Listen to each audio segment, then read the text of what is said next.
Hello, Chef David here. What comes to mind when I say the words split pea soup? Thick wallpaper paste consistency, drab green, army green colored soup. Well, this recipe is neither of those.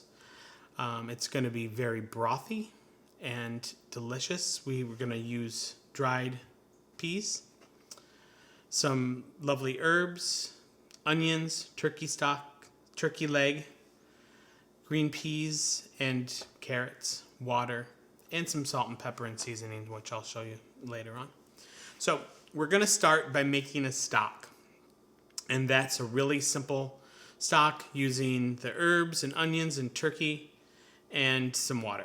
So we're going to put this today in our Insta Pot. And let's get started with that. So we're going to put the turkey leg. Now I know this is gigantic. This kind of reminds me of Disneyland because it's all those people walking around with those huge turkey legs. We're going to put the onions in. A little Bouquet Garni of herbs. There's some thyme, rosemary, and bay leaf. And some water. And this is about 1.5 liters of water.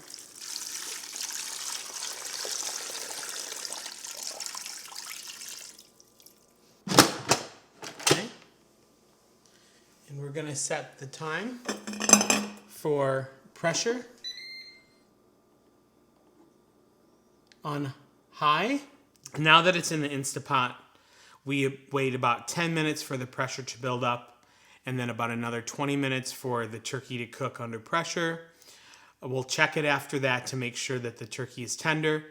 If it's not, we can put it in for another 10 minutes, but we want to make sure that the turkey itself is nice and tender and not tough and stringy. So the timer went off, and the turkey wasn't quite tender enough, so I put it back in for another 10 minutes.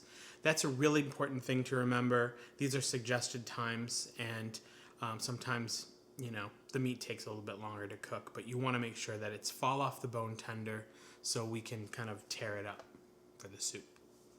Wow, look how beautiful that turkey looks. It's falling off the bone. That means it's ready. So we're going to take it out of the stock and just be careful. It's going to be hot. And now we're going to put the green peas in, followed by the carrots, and just give it a nice stir just to kind of incorporate everything into the stock. I know that looks like a lot of stock and not a lot of peas and carrots, but the peas will absorb the stock, and so will the carrots will as well. And once we get the turkey in, it'll fill up and it'll be a nice rich soup. So now we have the turkey out. It's literally beautiful, falling off the bone. We want to let it cool down for about 10 minutes because the best way to clean it is with your fingers, so you don't want to burn your fingers. But I sort of feel like I should have some Mickey Mouse ears on with this obnoxious piece of turkey leg. So we're going to start by just pulling it off the bone and get it off in some nice big pieces. If you need to, you can use a pair of tongs or a fork. But turkey legs themselves have, I'm sure that you remember this from Thanksgiving, these kind of thick, sinuous pieces of bone and sinew and tendon that actually make it pretty easy to take off the bone. You can get a fork also to help pull this off the bone. It'll keep your fingers away from the heat. Like, as you can see, we're getting a lot of steam here. Okay, next we're going to take the pieces of meat and break them up into smaller pieces that we'll end up cutting with a knife. You just want to make sure that there are none of the tough tendons still attached, and also the bone-like tendons, which typically end up towards the top of the leg. So we're just going to pull these off. I'm going to use a fork because it's still rather warm. So now that we have all the meat off the bone, we have these nice big chunks Be sure to pull some of the skin that was off. You don't want to put all of it on, but there's still a lot of smoky flavor in that skin. So a little bit is okay. So we're just going to take our knife, and we don't want to like cut these perfectly. It's going to kind of shred itself as we're cutting it. You may run into some pieces that they're just too tough to put in. You can just discard those. But you want to make this a nice chunky soup. So cut the pieces into rather larger, kind of a larger dice. Be sure when you're cutting to look out for pieces of that bony tendon that can be hiding in there, or other pieces of tendon that are just too chewy to leave in the soup.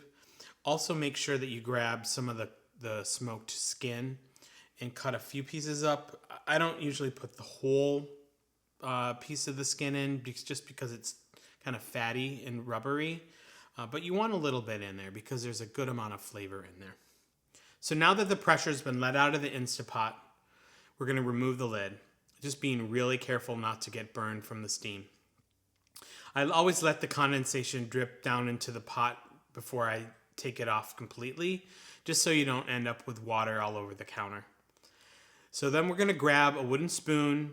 We're going to just kind of give it a stir so we're releasing all of the carrots and the peas from the bottom of the pot. And we're going to add the turkey. While we're adding the turkey, just make sure that you're adding it facing away from you. So if it does splash, it splashes up away and not back onto your hand or your face. We're going to grab our wooden spoon again. We're going to give it a stir to incorporate the turkey in with the soup.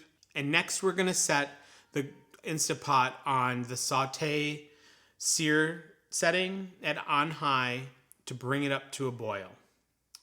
Once we're up to a boil, we can add the green peas and give those a stir to incorporate them. It's good idea to test for salt at this point, so I'm going to add a little bit more salt to it and some freshly cracked black pepper to give it a little bit more depth of flavor.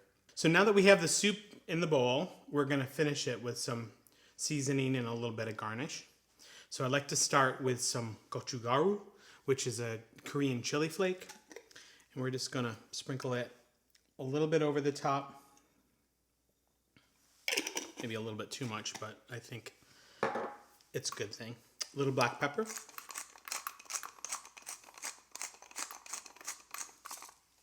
And some extra virgin olive oil. Just give it a little drizzle on the top here. And that's it. So let's give it a taste. Kind of mix all of those lovely garnishes in and seasoning.